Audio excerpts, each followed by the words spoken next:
Well, welcome back. This is episode number 2 of the newest show on the TWiP network, TWiP Pro Weddings. Once again, my name is Bruce Clark, and I am joined by my fabulous co-hosts in the chair here, Mr. Robert Evans and Mr. Brian Caparici. Welcome back, guys. What's new? What have you been up to? How are you guys? Well, just enjoying slowing down a little bit, getting to spend time with my family, not traveling so much, editing, emailing, and talking to my brides. Getting those albums done for Christmas, those deadlines, always fun. Yep. Yeah, it's, for wedding photographers, it's getting into off season now. And so it's definitely nice to have some breathing room and some time to relax. And of course, we're now planning for the next season too. So engagement sessions and meetings and networking and following up on things that didn't have a chance to get done in the busy season last season. So that's where we're at right now. What about you, Bruce? We've got a bit of an unusual season this year. We had some weddings in November, and we've got a couple of weddings coming up in December, which is pretty It's a bit unusual in our neck of the woods because typically it slows down this time of year just because of the weather. It gets so cold and snowy. There's not a lot of winter weddings here, but this year we've got some wedding, which is nice. I like it. It spreads the season out a little bit. But we're got a little bit of a break here, so my wife and I are going to get away to Vegas for a couple days and relax for a few days, and then get back into it. But like you guys, meeting with clients and doing all the little stuff, catching up on bookkeeping and that kind of stuff, getting files together for our vendors, florists and venues and that kind of stuff, working on all those things that you just typically don't have a lot of time to get to during the peak of the wedding season. So yeah, that's where I'm at these days. So, but yeah, looking forward. I mean, we're recording some of these episodes before they're gonna air, so we're probably wondering like, huh? But yeah, we're recording these things. It's December right now. Probably, these are gonna get launched when the show launches. But also getting ready, geared up for Christmas too. So Christmas client cards, Christmas cards and that kind of stuff. So yeah, and what's around the corner coming up. Obviously, right now as we record, it's about a month and a half away, but. At the time this airs, we're kind of going to be in the middle of like workshop season, conference season, convention season, and the off season for wedding photographers. It's just, everything is timed so perfectly because there's everything that's out there, all the educational seminars and workshops and conventions and conferences that are just great opportunities for you, the photographer, to, get out of your studio, get out from behind your computer and to get out there and learn and actually be in a face-to-face learning environment. I mean, we talked in the last episode about the importance of getting face-to-face with your clients and face-to-face with vendors and networking and all that. I think it's just as important for us to get out and consume education in person, sort of what I call offline education. It's like that's where it all started and we brought it to online. But I think being in person at a workshop or a seminar is super important. Mm-hmm. Yeah, absolutely. I mean, I think some of the greatest things about workshops that I've attended and workshops that I've given really is just, again, the camaraderie, the relationships that you build with people. And, WPPI is coming up. And I mentioned in the last episode, I'm going on my 26th year, and I've probably been going to WPPI for 24 of those years in a row. I haven't missed one.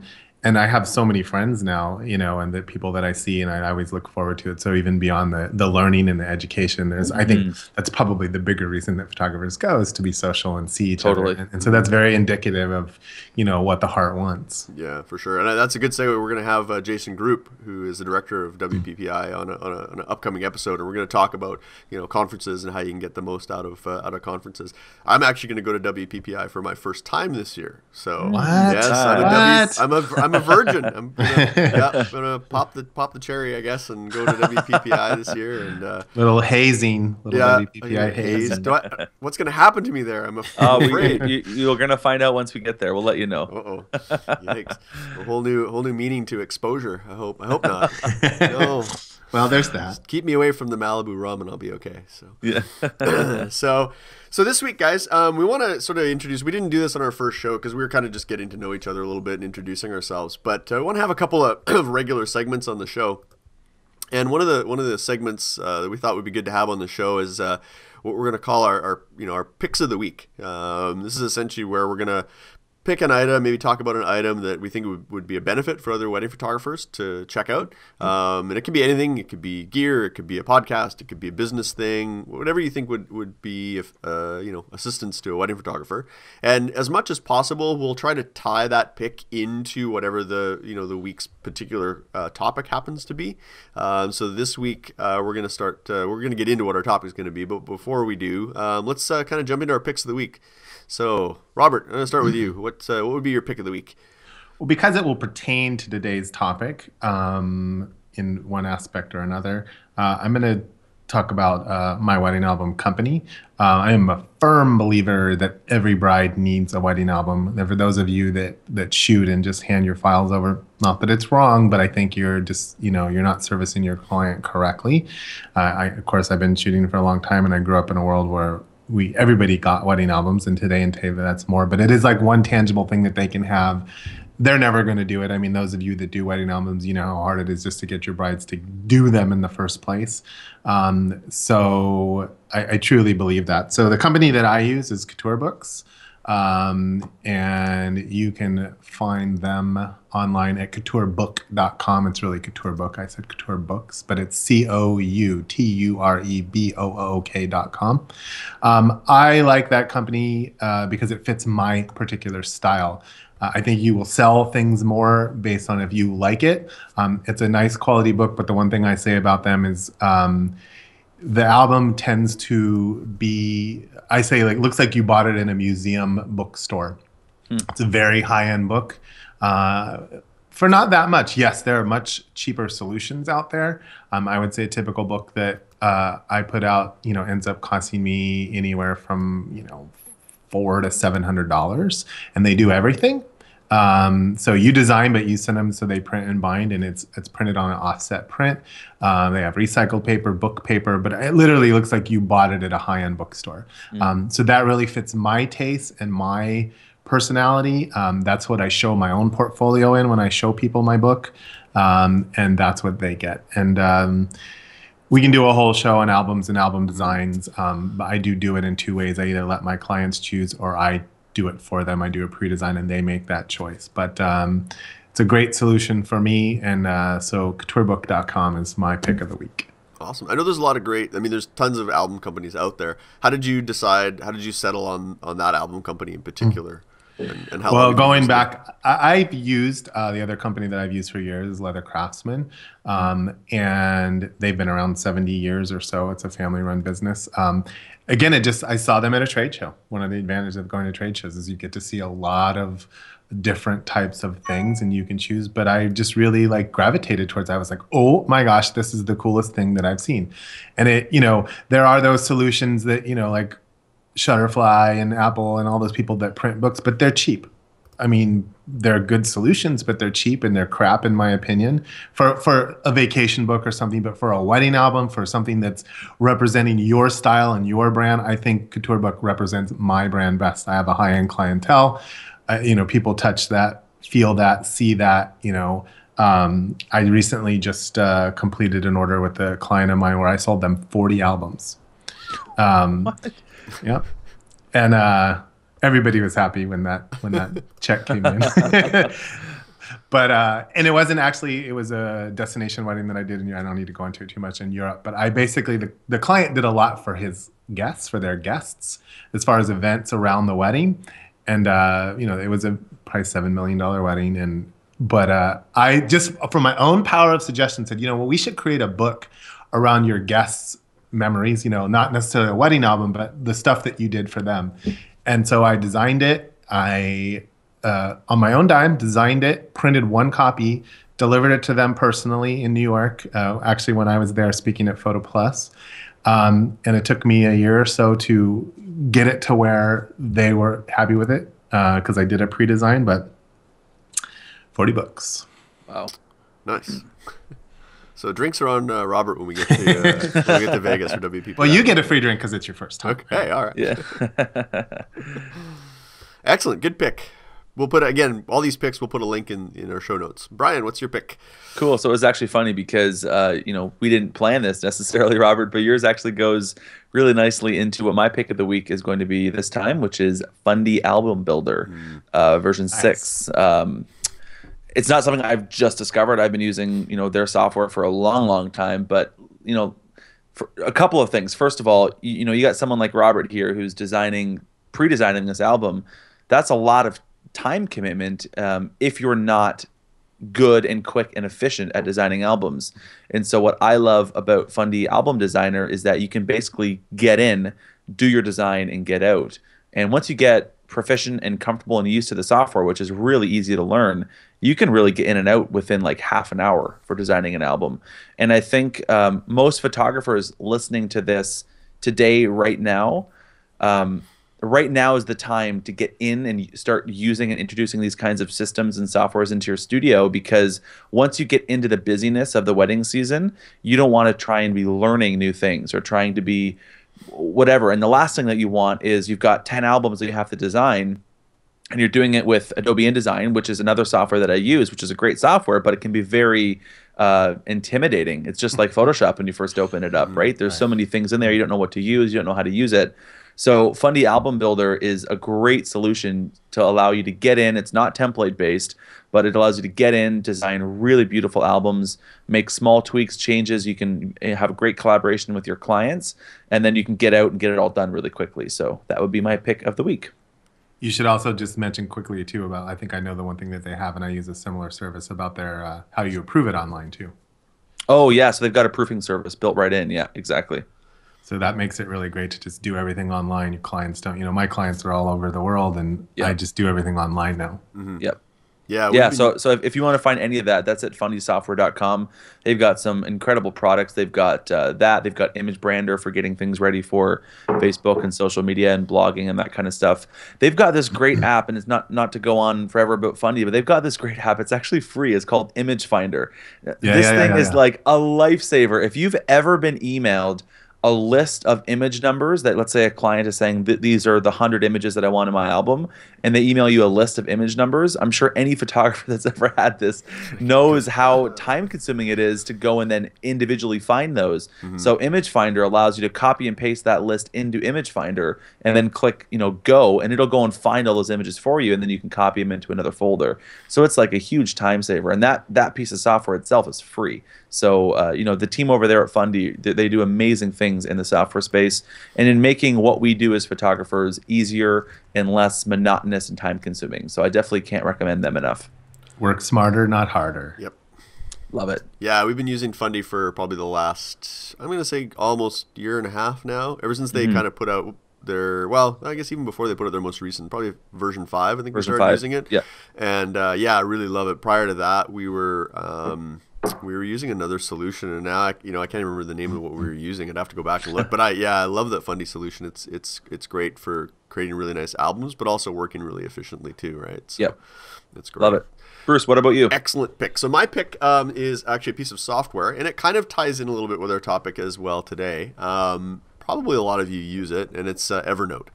Yes. I think Evernote's a great tool for organizing all your documents, right? And one of the topic today we're going to talk about is brides reveal some things that they wish their photographer could have done better. And there's one of the themes is just communication and organization. I think is a big thing for photographers, and Evernote's a great tool. I've been using Evernote for a few years, but I'm starting to learn to use it better and learning how to maximize it and how to get more out of it. Doing things like tagging and organizing things into stacks and all kinds of stuff. So it's a very useful piece of software. It's basically, think of it like your digital filing cabinet.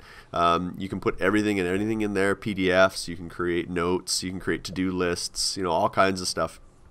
And the nice thing about it is it works across multiple devices. So they have a desktop version, they have versions that work on Android and iOS and I think Windows phones and so pretty much anything you have with you, be it your tablet, your phone, your computer, you can go in and update a note or look up a note. You can add voice memos. It's a really cool piece of software, and it does a lot. And it's actually, you can get a version that's just a free version. or for about $45 a year, you can get their they call it their premium version. And it allows you to do more, allows you to sync more in the month. With the free version, you kind of have a limit on as to how much you can put in there and synchronize. So if you're putting a lot of documents and things in there, I've been just starting to file everything in there, and it's a great piece of software. We put all of our, that in Dropbox sort of makes sure that I've got my information anytime I need it. So if I need to pull up a client contract or anything like that, I put it in both places. I can instantly sort of get at that information, and it helps me be more organized, and that's going to, I think, lead into our discussion today. Cool, yes. That's great. And they actually just recently introduced a new style. I don't know if it's still in beta or not, but they have this new minimalist style, right? Where it's not the traditional Evernote organization structure, and it's like kind of gets everything out of the way and just lets you work on a blank screen. I really like that. Mm-hmm. Yeah, I've seen that. Yeah, it's pretty cool. So that's my pick of the week. So again, cool. Love it. Put links to all these things in the show notes for this episode. Okay, the next segment that we want to introduce as a regular segment on the show is a listener question segment. Again, we want your guys' participation. We want the audience to participate in this show and tell us, what are the burning questions? What are the things you need help with? And you can do that a couple of different ways. You can head over to thisweekinphoto.com and you can leave comments and questions for the on the blog post for this episode. We also have a submit listener question on the site too, where you can send a question through, or you can email us using the email address twipwed@thisweekinphoto.com, or also you can send out a tweet and tag it with the hashtag TWiPwed. And we'll keep an eye out for those as well. And you may see your question on a future episode. So we have a question already. Question came in. I know we haven't officially launched the show, but we actually have a question that's come in. And this question for this show is from Ed Krisiak. I believe I got his name right. And he writes, I have a wedding contract that says I am the only photographer shooting at a wedding. The ceremony and family formals all go smooth for a wedding last year. When I enter the reception, I find out there is another photographer shooting live images going to a big screen. He was shooting the entire reception for the hired DJ. Of course, my contract is with the bride. Here are my questions. Do I pretend nothing is wrong and keep shooting? Do I tell the bride that the DJ shooter has to stop because it is in our contract? If he continues to shoot, will I leave due to the stipulations in the contract? Would this DJ photographer hurt my business and brand? This happened already, and I'm wondering the best way to handle this in the future. I received 2 referrals from this bride, so I believe she had a positive experience with my services. Kind of a long question, a lot of things in there. Who wants to take a first stab at this? Well, I know Brian's going to have a lot to say on this because he's our business guy. So let's just address where the problems lie in this, other than put your ego aside. Mm-hmm. The first thing I think of is like, so what's this person look like? What are they shooting like? How are they dressed? Are the guests or anybody else assuming that they're with me? I think those things come like right to mind, like right away. And I think that's probably like the biggest. I too have a clause in my contract that says I am the only one there. This would present a problem because what do? I probably would feel the same way. Like, what do I do now? Do I cause a scene? Do I be the bad guy? Nobody wants to be the bad guy. So I guess depending on a lot of those factors, which again, we're going to talk a lot about communication today in this subject, but this is a communication, like, how do you know this before? But maybe you need to make it very clear with your bride because she's going to be the one who's going to know that this person is doing this. Mm-hmm. So those are my thoughts on it, Brian. Okay. I would say I would first of all set the context here. The idea that we have contracts as photographers is super important. And I do want to encourage those listening, because a lot of photographers, when they first get into it, they just think that they can, take a deposit and go, and you don't need contracts and stuff. So just first, really quickly, I want to sort of appreciate Ed and the fact that he actually has a contract with his clients, and that's super important. And I would say if you're listening and you don't have contracts, definitely look into have those done. Either contract a lawyer to have them done yourself, or there's resources online. My sort of venue of choice would be good friend Rachel Brenke from the Law Tog. And if you want to get a contract, you can find that at thelawtog.com. So definitely having a contract in place is great, but here's the thing.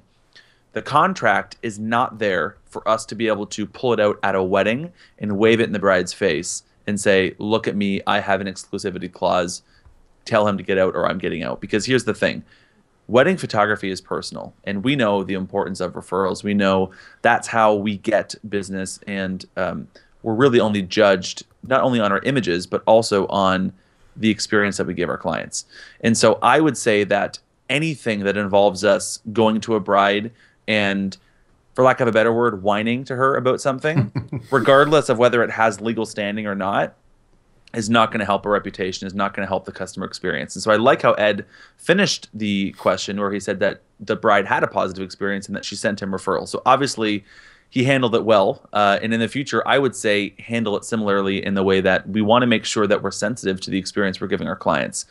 That being said, if anything like this ever came up, I would go and talk with the DJ first. So I would not bring this up to the bride at all. In fact, I have this sort of policy for my own photography business that I never bring issues up to a bride ever on her wedding day. I'll never ask a bride for a payment on her wedding day.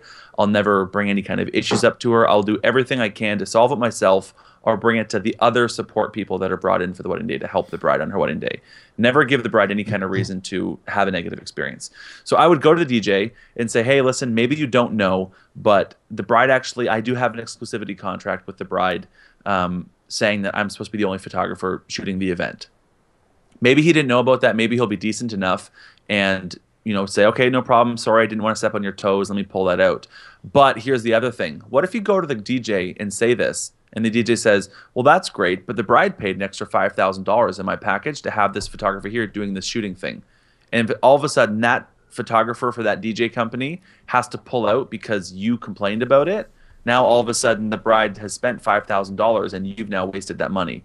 So it's kind of that sensitive thing. I mean, I totally understand, Robert, where you're coming from in the sense that, are they going to be associated with me? What's that look like? What's that? It certainly isn't a good situation, but I truly feel that more bad would come out of trying to stop that DJ than good would come out of it. You're going to have a bad reputation with the DJ. You're going to have negative word of mouth because of the bride, because of the guests. Whatever happens, it's not going to be a good outcome. And so my thought would be, these are the kinds of things that need to happen ahead of time.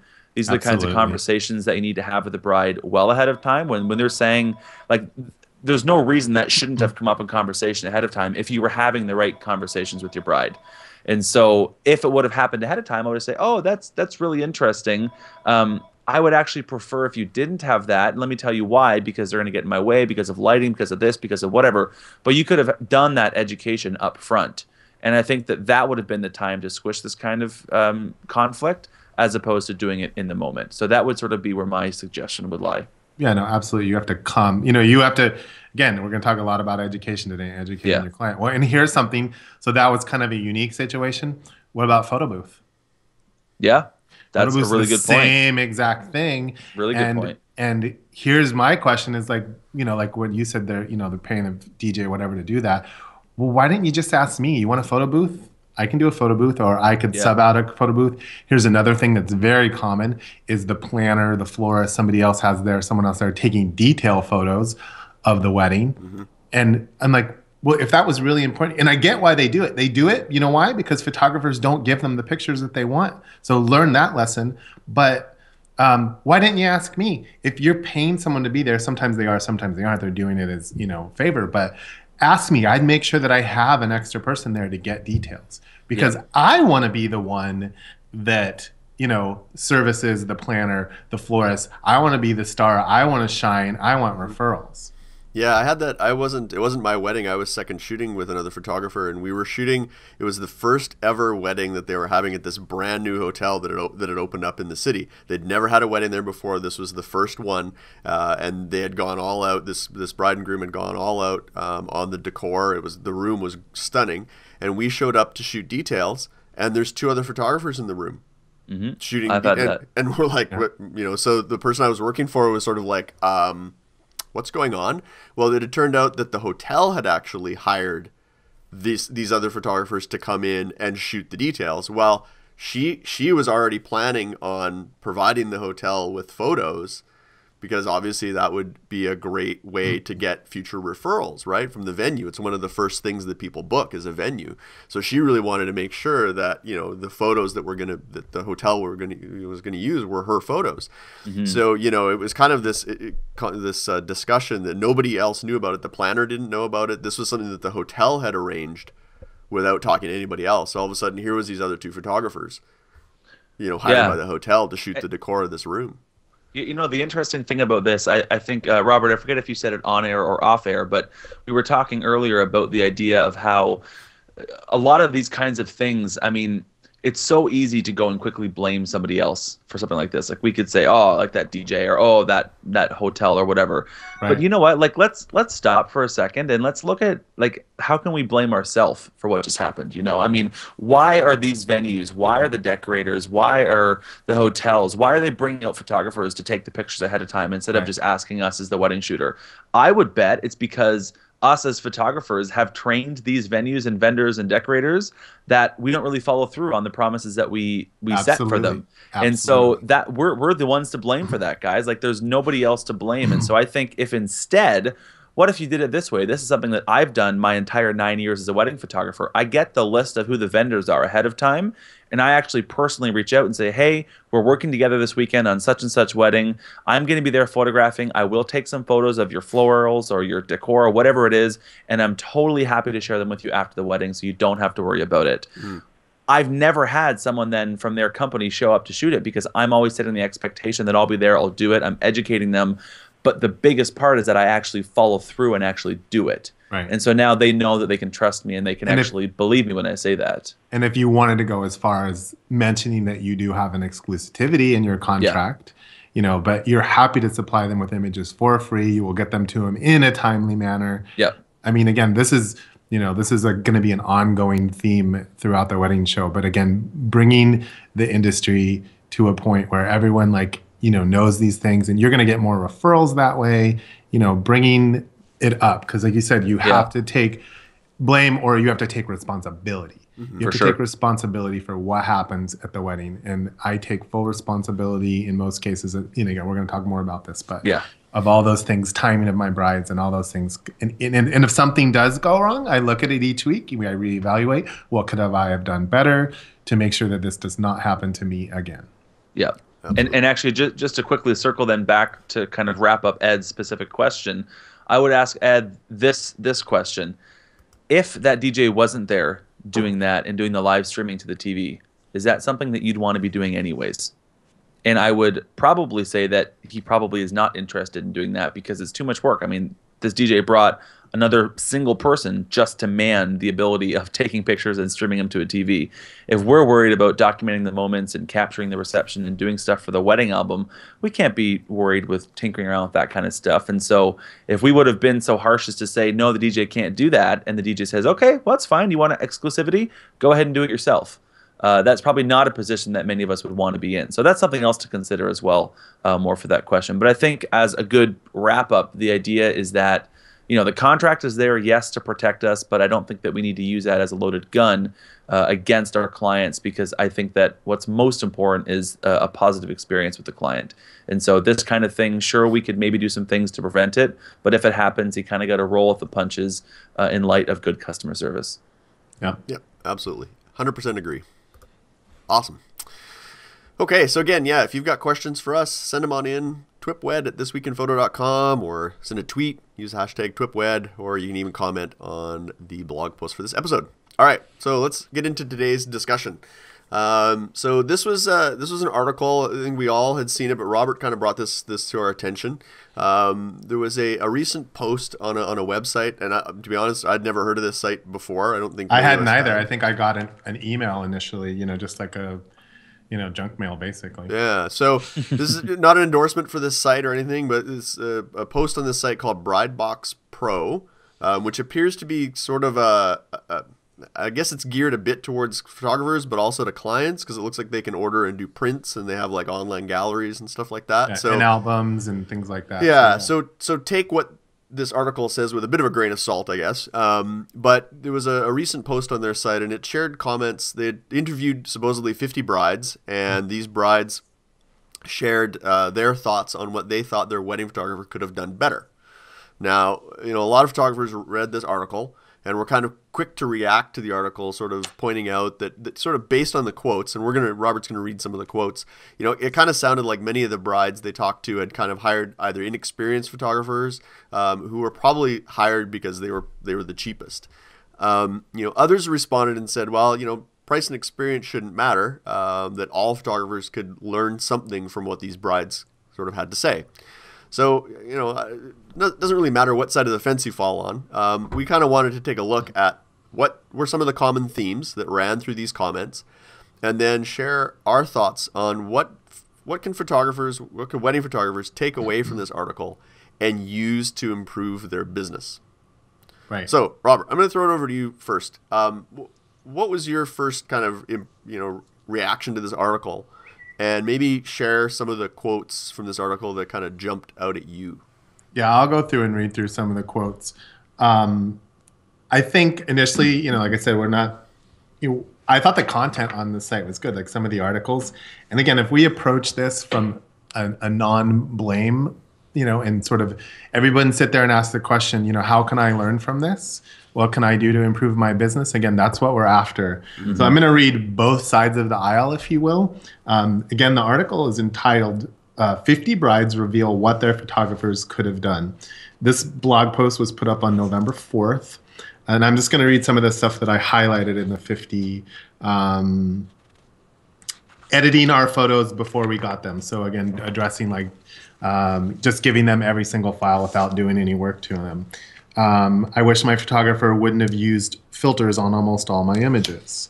Better low light photos during the reception. Could have communicated me prior to the wedding. It's been 2 months now. I haven't gotten any response on my pictures or anything else. I had to tell him what to do next.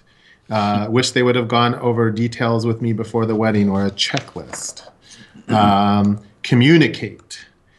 Cleaned up my pictures a little better than they were. I actually got blurry photos or partially blacked out photos. And the bride said, no bueno. Be honest about how long it would take after the wedding to get my proofs back. We got the more expensive package and the wedding album was cheap.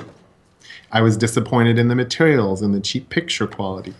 I only had a handful of pictures of the people that I wanted and me and my husband. I wish the photographer would have had a second photographer. Communicate better regarding of what I wanted. Giving our photo backs in a proper timeline basically on what you promised. Editing my photos. Again, detail or the quality of what you're giving back to your clients. Spend more time taking photos prior to the ceremony. More party shots. More candids. More respecting my opinion when designing the wedding album. More romantic images and intimate poses. I found that we were rushed. Taking more photos with me and my guests. Not to rush us. Capture more photo with family and friends. Have been more open and nice and not so closed off.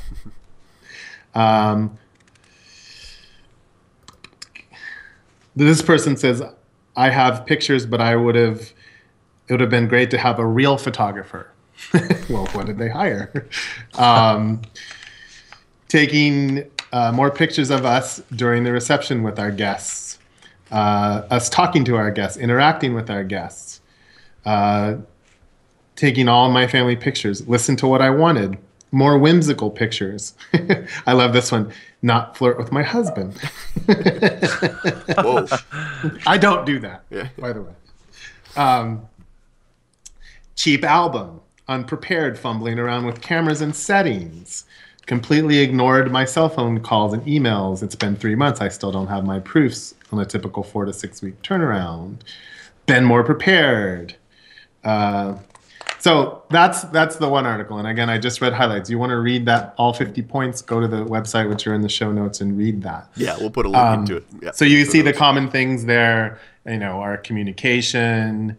They could have been, prepared better as far as before. Another big theme was candids and details, shooting more candids. I heard several times the bride say more pictures of our guests and candids during the reception. Knowing who the important people are, the VIPs. Again, cheap albums and products was mentioned a few times. And so now let me just quickly read you some of... So on November 12th, which was approximately 10 or so days later, they did another post. 50 photographers reveal what their brides could have done better. So here's what the photographer said. Give me more creative control. Trust me. Be realistic. Use locations that are nearby and not 20 locations where you think you're going to get the best photos. One photographer said, send me an invitation so that I feel more involved in the wedding day. Be more realistic and upfront about her wedding day with her poses and what she's expecting. Keep to a pre-planned schedule and be early or even on time. Be present and enjoy the day and forget about all the other details. A tense bride is hard to work with.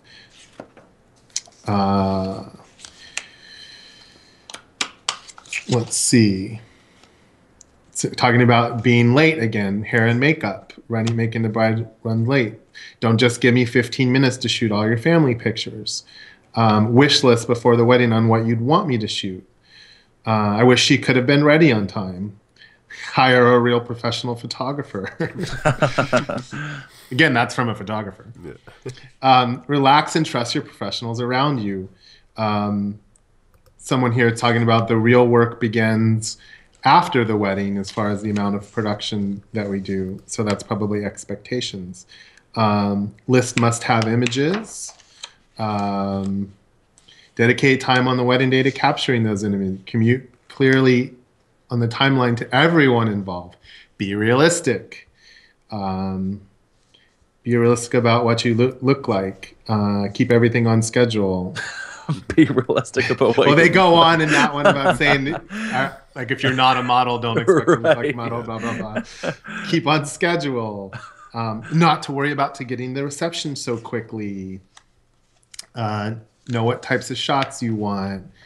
90% of my brides all act like we never met or that I gave them instructions at all. They just listen to family members instead of the photographers or people who have previously been married.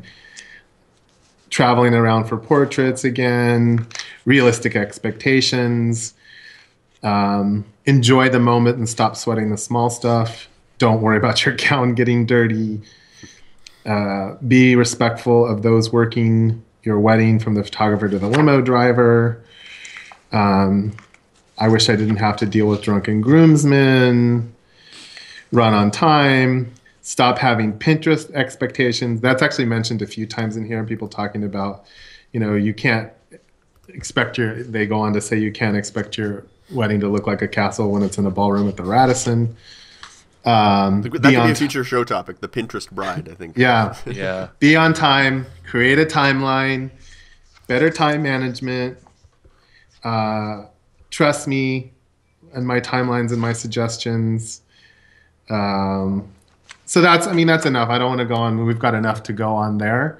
So, of course, the first question that sort of came to my mind, again, being a photographer, when I read the first article about what the bride said, is like, well, how much are these, brides paying these photographers? One thing that I think is important when I say that is no matter what level you're at in the business, here's a line that I always say to my brides. I say, you're paying me a lot of money to create your wedding photos. So, you need to sort of respect, and I say it, of course, nicely, but you need to respect my opinion and my time and my expertise. So no matter what level you're at, they're paying you what they can afford to pay you. Yes, maybe some can afford to pay you a little more. But it's really, I think, in the beginning is, this comes down to educating your brides, and communication, But, establishing yourself as the expert and, but professionally. And somebody brought up a good point is they don't listen to the photographer. They want to listen to everyone else that's been married. But you're the expert. You're the one that's hopefully done this many, many times and will do it many, many times. And you're going to learn from each wedding. But so there's a series of that. Like, Bruce, why don't you start with your opinions and thoughts on that? Yeah. Well, I think the first thing that came to mind when I saw this article was sort of, well, obviously this is a little bit of propaganda and fodder for this, bride box site, right? The first thing, the very, very first comment was, something about that they should have cleaned up my photos better. So, they did them, through Windows Live and then printed them through BrideBox. So, it was a little bit of a plug for those guys. But in general, looking at it, my first thought, like a lot of people I think looked at and said, well, what did some of these brides spend on their photographer? And not that money always equates to, there isn't always that relationship between money and quality. But I think that if you're looking at photography in particular, where you're at the lower end of the spectrum in terms of charging for a wedding, if you've got somebody that's offering to shoot your wedding for $500, and then you call 10 other photographers and they're all in the $3,000 to $5,000 range for the bride, that should be a little bit of a red flag. Like, you should be something go, well, why is that one photographer so much cheaper than all the other photographers? What's the reason? And I think a lot of it comes back to professionalism. I think that's a bit of a growing problem. Is there experience, absolutely. And just how do they run their business? Do they run their business and treat it like a professional business? Or is it something that, I got a fancy camera and I took some nice pictures of my cat and now suddenly I'm going to start shooting weddings, and not realizing that they're probably getting in over their heads, and the bride might not know any difference because chances are they've probably never shopped for professional photography before. A wedding is probably the first time they've done that. And there's a lot of tools that are available to everybody these days. It doesn't take much nowadays to put up a nice looking website for little to no cost in some cases. There's an issue these days with photographers wanting that immediate gratification and wanting to be, immediately successful, and doing so by nefarious means, such as, stealing other photographers' work and passing it off as their own and putting it up on their site. And suddenly, boom, they're in business. And it unfortunately, there's more and more of that happening, and it paints all photographers, unfortunately, with the same brush. So if you have brides, for example, reading this article, suddenly they're going to look at these things and they're going to look at all photographers and think, oh, this is common. These are common problems with all photographers. Right. And so that's one of the issues that I have with these types of articles is sometimes it can paint all of us with the same brush. Like some of these comments were, my photographer fled the area after giving us the raw photos digitally. I don't know any professional wedding photographer who's just going to hand over raw photos and flee. I don't know anybody, but I've heard of horror stories of hobbyist photographers that put an ad up on Craigslist or Kijiji or wherever, right? And brides looking to cut something out of their budget think, well, it's just somebody with a camera, it can't be that difficult. I'll go with the cheapest. And it kind of paints all photographers, unfortunately, with that brush a little bit. So there's this element of educating the client, but I think also educating, people that are getting new into the business, or even those that have been doing it for a while. I'm sure, there's people that have been doing it for a while that have experience who've probably made some of these same mistakes. I mean, life happens. I know photographers, very good photographers running, good businesses, and suddenly, a life crisis happens. And they find themselves, buried in editing and they don't know how to get out of it, and rather than communicate with their clients, they kind of just, they're they're fearful of what the implications will be if they tell their client, hey, it's going to be 2 months before you see your files. So rather than tell them, they just shut down, right? And they say, I'm just not going to say anything. Well, I think communication, I think that's one of the key takeaways from all of this feedback. Whether you agree or disagree with the feedback, I think communication is so important. One of the things that our couples comment on is just how responsive we are. If they send an email or they call us, we always are getting back to them within no more than a day. Oftentimes it's usually pretty immediate, and they're always sort of surprised by that. But I think that's an important part. I think we've got all this technology these days. There's no excuse for why we can't, get back to somebody in a timely fashion. And so keeping those lines of communication open between your couple can solve so many issues and make a lot of these types of issues go away. But I think people are afraid. To communicate these days. I don't know what it is. We live behind our cell phones. We live behind text messaging, and we're afraid to, pick up the phone and call a client. We're afraid to have that face-to-face communication. And I think, we always insist on meeting with our couples where we can. And some of our couples, sometimes they live out of town and we can't always meet with them face to face before the wedding. But we always try to have at least 2 or 3 meetings with our clients prior to the wedding. So we're going to meet with them when they first come in, hopefully to book with us. We're going to meet with them again during the engagement session. We usually meet with them again after the engagement session to go through their photos and talk about things. And if there's things they didn't like, in terms of a posing or an angle or something like that, we can work those things out before the wedding day. And then we have another meeting with them prior to the wedding to go through everything, timelines, and talk about all those things. And then we meet with them again after the wedding. So we have multiple points of contact with our clients. So I think communication is so critical, when dealing with, particularly with weddings. Brian? Yeah. Ooh, see that mouthful over there. Yeah. There we go. Brian's ready to go. I can tell he's chomping at the bit on this one. I'm firing on all cylinders over here right now. Okay. This is the thing, as a photography industry, it's so easy for us to look at something like this.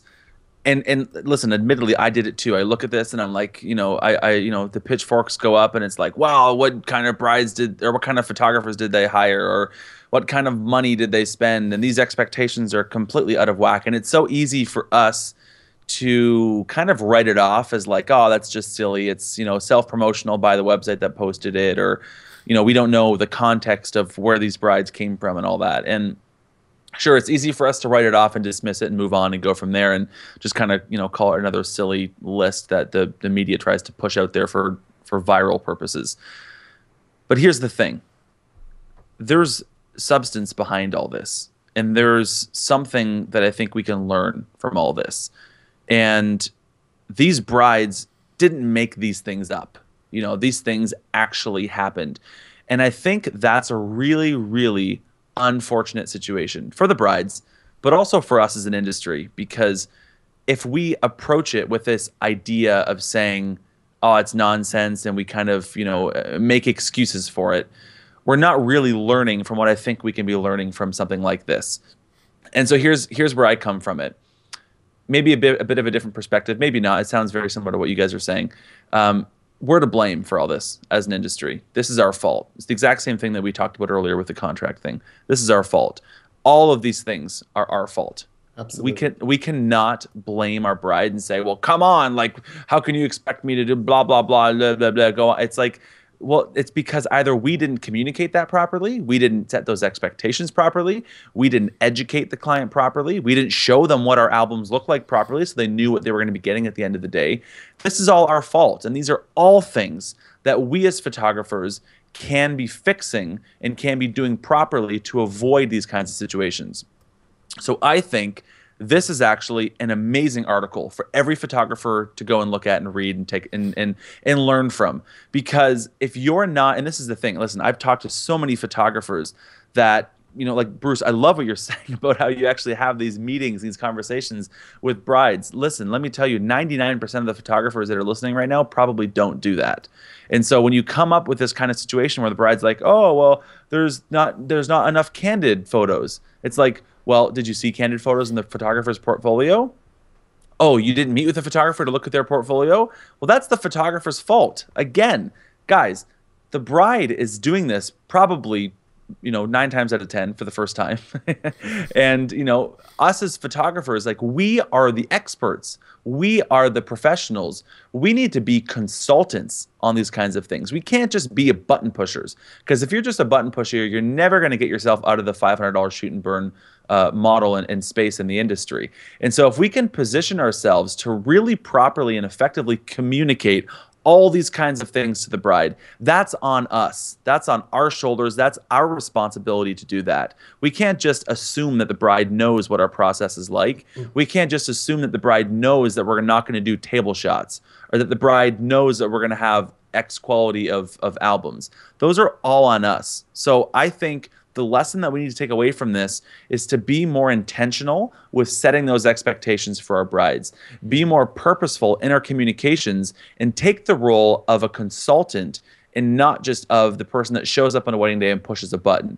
And when we can really walk our clients through all these kinds of ideas, the expectations, the flow, what they're going to get, how they're going to get it, what we're going to be like, what the prices are going to be, what they're going to get, how long they're going to take to get it, if we can properly communicate all that, we won't have any of these issues, because we're setting those expectations to our clients. And so I think that's really the lesson that we need to take away from this.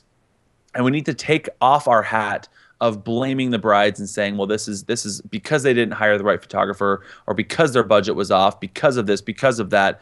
No, it's all on our shoulders, and this is all our responsibility as an industry and as the photographer to properly communicate those kinds of ideas and to set those expectations for our brides, so we avoid these situations before they even come up. Yeah. And that's where I stand on it. Nice. It's like I said, in general, I think there's so many of these kinds of articles that come up. It's so easy for photographers to just dismiss it and say, oh, well, this, that, and well, the bride had this, or the bride. It's like, I really think if we slow down, we take our ego out of it, and we step back from it, I think there's a lot that we can learn from something like this. And so take that sort of anger out of this for a minute, and really look at those suggestions and ask yourself the question. Okay, so there was a suggestion where I had the highest package and the album quality was cheap. Okay, take yourself out of it for a second and look at your albums. What is the quality like? Are you offering really nice quality albums? And if you're offering more of a budget solution, which is fine, it works in some markets, are you showing your brides those albums before they actually get theirs, so they know what their album is actually going to look like? There should be no surprise for the bride. So I think we can look at every one of these 50 suggestions and really ask ourselves the question, how am I dealing with that? How am I communicating that to avoid this surprise after the fact? And I think that's where we can grow as a photographer and get into a space where we don't have these kinds of issues after the fact. Yeah. One of the things, and I want to direct this one at Robert, because I know, Robert, that you really like to take control of the timeline of the day, and you demand a certain amount of time in the day for to allow yourself to be cretive, right? So I want to talk, because one of the kindly themes, demand it. Well, but one of the themes I think was, they didn't want to, they felt rushed, or there was, with the timeline of things running behind or running late and not enough time for certain types of portraits or certain types of shots. How do you insert yourself into the conversation at an early stage? Because I struggle with this. Sometimes they come and book us after everything is really mostly planned, and they go, here's our timeline, deal with it. Right. Right. How do you get yourself into that conversation earlier so that you can influence that timeline a little bit and give more of that control over to yourself as the photographer, so that you can avoid some of these things? I don't wait until after I book them, although sometimes it's better to wait. You have to just use your own judgment. But I start talking about timing and expectations and all those things in my initial inquiries with them. Again, like as Brian was talking, we talked about, I think the easiest way, what's the easiest way to make sure you get every shot the bride wants is ask. Let's just make it simple. Don't be so quick to say me, and talk about what you do and how you do. Like, actually listen. That, again, communication. If a good communicator is a better listener than a good talker. Yep. So, listen to what they want. But at the same time, like I educate my brides ahead of time on what I expect, but in turn, I ask her on what she wants and what's important to her. And you know what? If she asks me for that shot with her bouquet around her, bridesmaids bouquets all around her head, and I think that is the dumbest shot in the world, she's not going to know it, and I'm going to do it. It may not be on my website or in my portfolio, but I'm going to do it for her because that's what's important to her, and she's the client. I told you guys this, but I've done talks and seminars and classes on this, and I do a program that's called Time to Play on the Wedding Day. And I ask photographers, do you shoot what you want or do you shoot what you get? And I think most photographers fall into the shoot what they get category because they don't necessarily know how to make it work, the timeline work in their favor.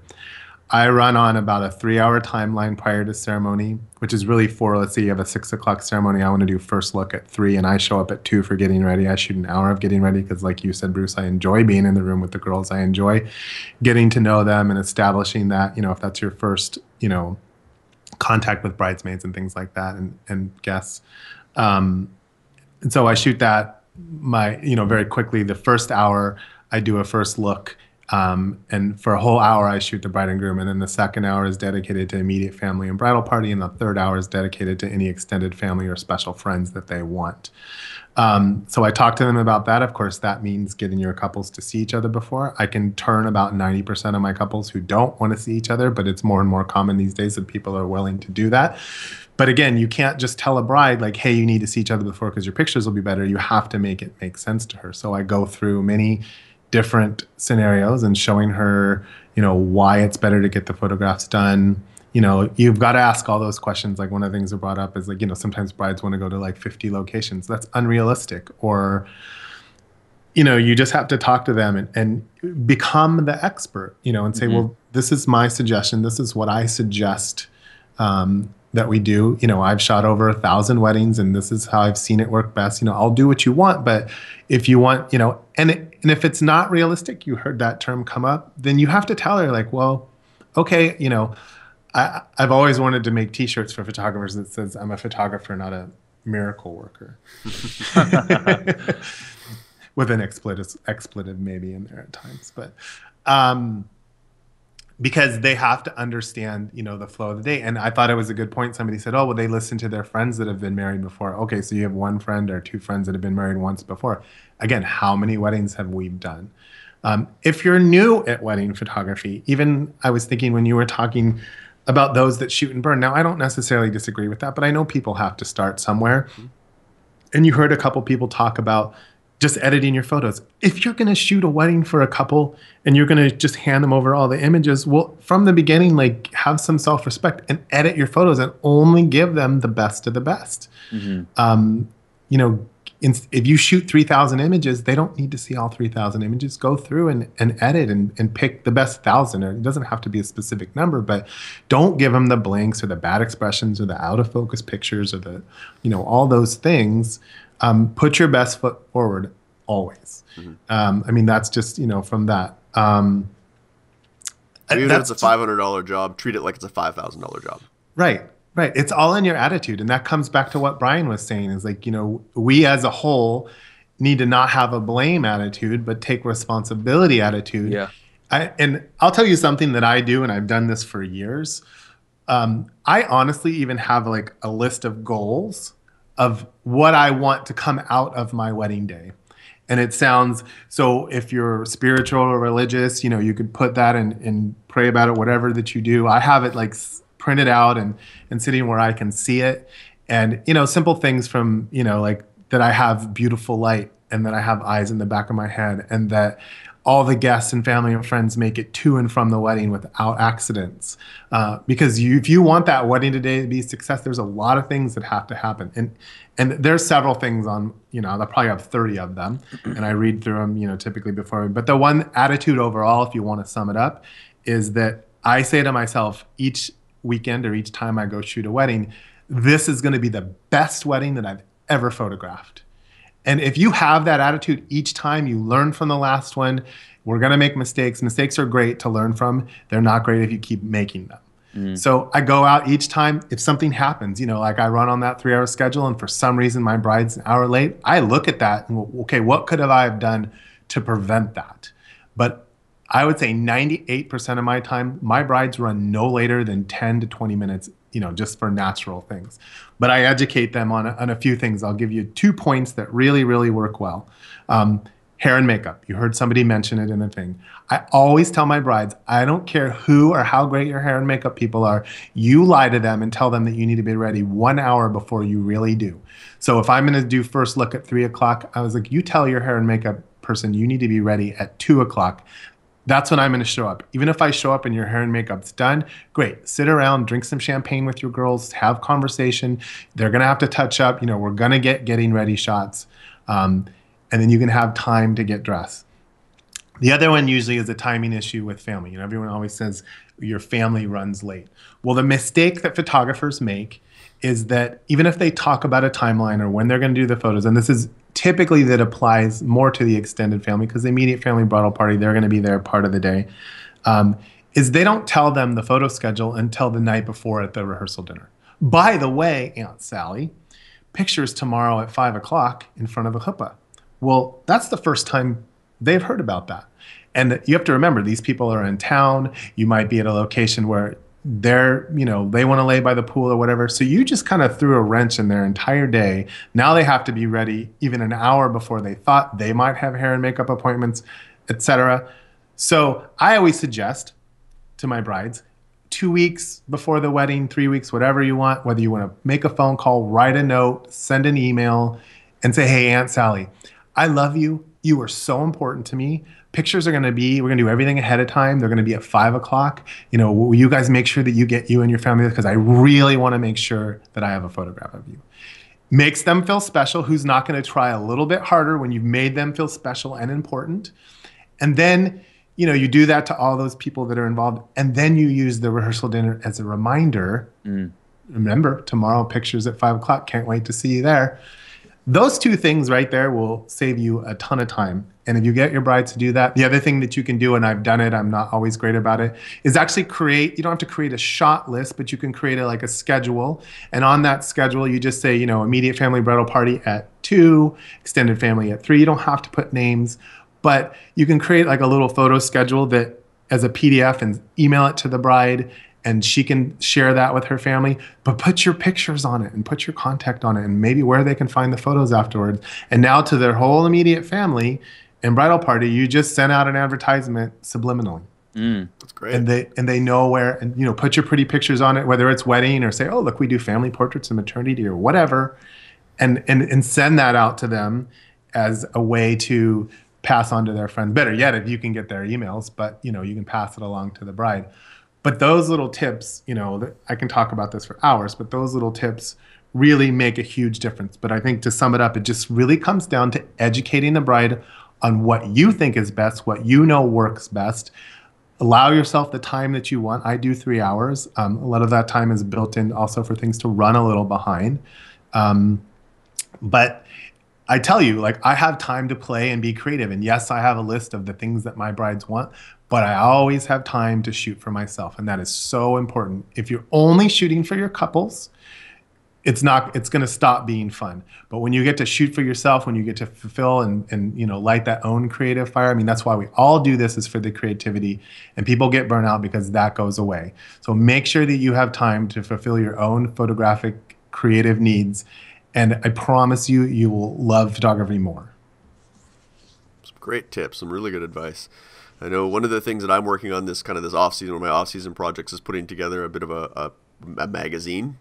Yeah. That it's going to go to our couples. It's going to contain all this information. Some of the things you talked about, and there's some great tips in there about notifying the family weeks in advance. Those are some awesome tips. So that's something that I'm putting together a package that can go to the client, something that they can flip through, they can read.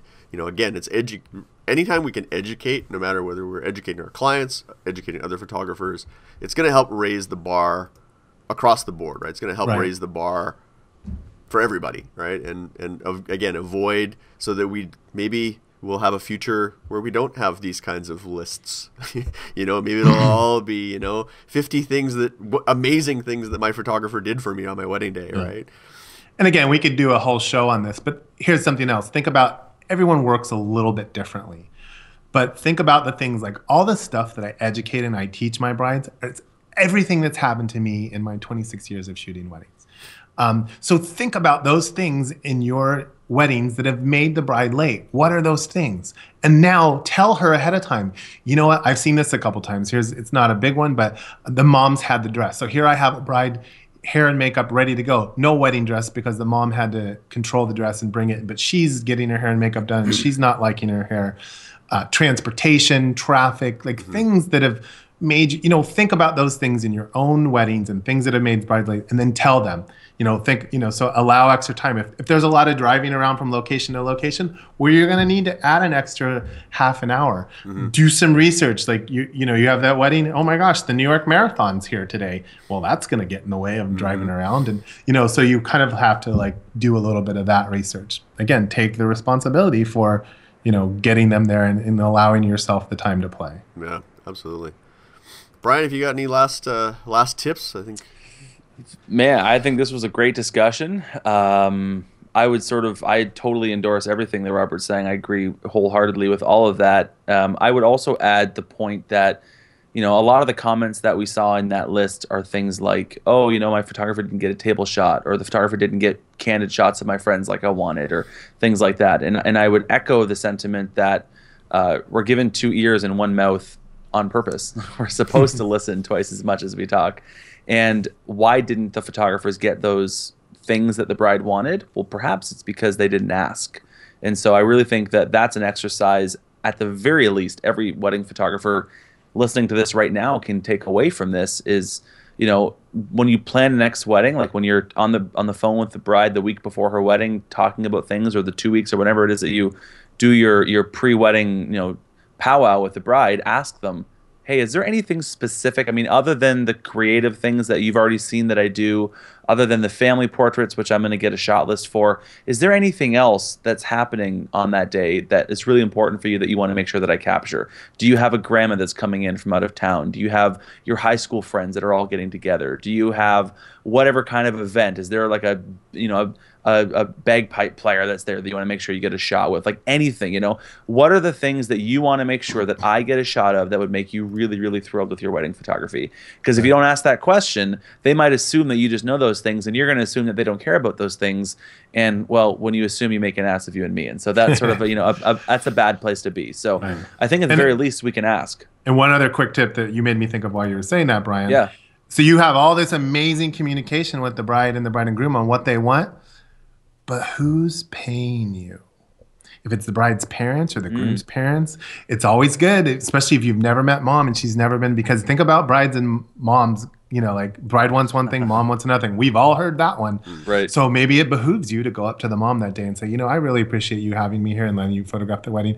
And I know Sally's told me like what are some important pictures you make sure I get that today? Right. Do yourself that favor. You will right away earn a huge fan, because you've respected the person who's actually greasing the wheel. Yep. Can you imagine like what that would look like, and the amazing things that a bride's mom would have to say about you if you made a point of actually calling the bride's mom the month before the wedding and saying, hey, listen, I'm really looking forward to photographing your daughter's wedding coming up, and I know that it's really important for you. Thank you again. I just want to know from you, is there anything special or anything specific that you'd really like to make sure that I photograph? Like, are you kidding? Can you imagine? Like, there's nobody touching base with the bride's mom like that. Can you imagine the good things that bride's mom would have to say? And then also, you're starting the wedding day off. The moment that she sees you, she already has a good feeling about you because you've done that kind of follow-up ahead of time. I love that. Mm-hmm. Yeah. Leads to bigger tips at the end of the wedding. There you go. What are these tip things you speak of?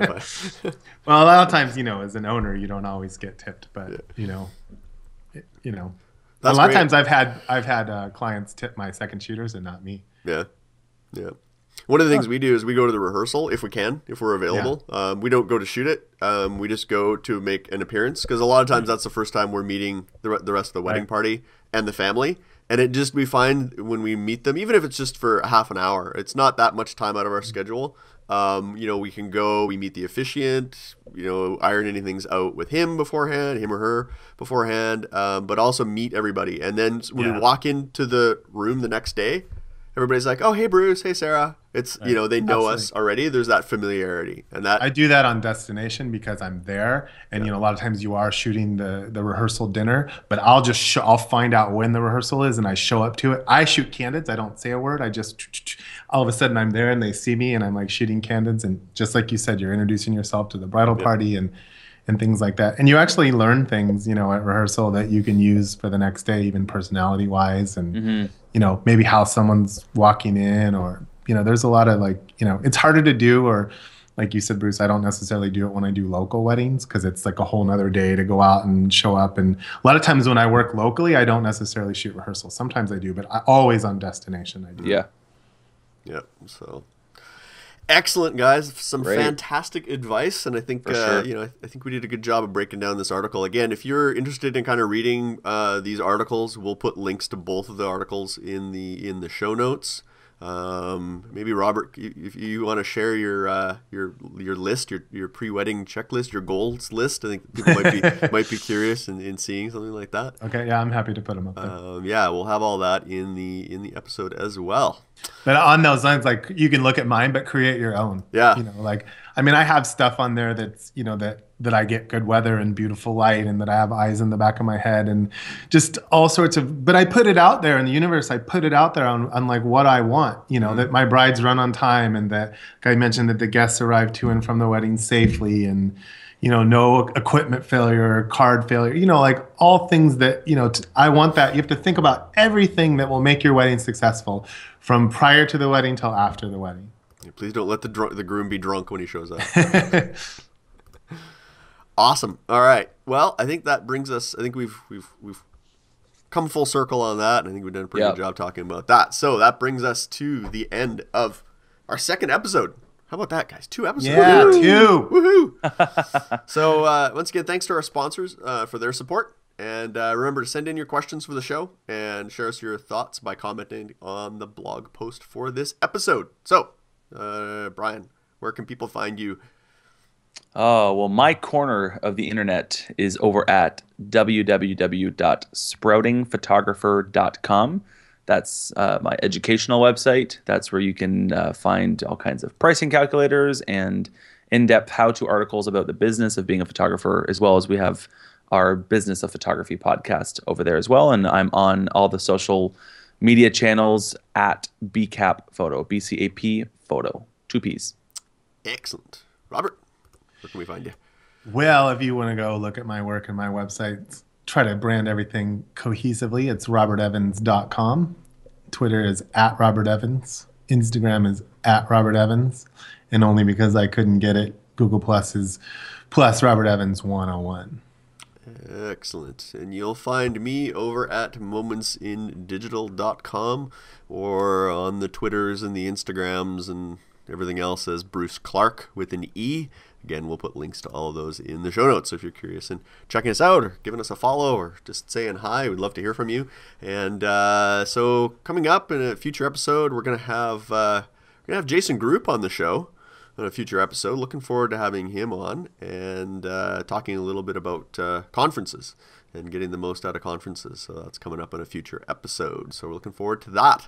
So I don't know. Did we come up with a better closer, guys, than don't trip and fall in the baptismal pool? Or how about something along the themes? We'll have to hone it in, but taking responsibility for better wedding photography, or we'll get it there. But we'll get it there. Let's start thinking along those Raising lines. the bar one wedding at a time. Ooh, there you go. I like it. Ah, all see? right. There it is. Wow, Raising the listeners bar. Just sat in on a brainstorming session right there. There were light bulbs firing, and this was crazy. Raising the bar one wedding at a time. I like it. All right. Simple, to the point.